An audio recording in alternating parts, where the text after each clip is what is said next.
Hi! In front of me is VIVO IQOO U5X, and today I would like to show you how you can change the device theme. You need to begin by opening Settings and scrolling down just a bit to access Lock Screen and Wallpaper. Following that, tap on Themes section and click on the best one for you. I will go with Atmosphere.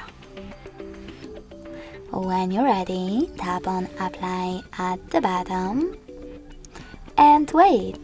As you can see, after a couple of seconds, theme of my device has changed.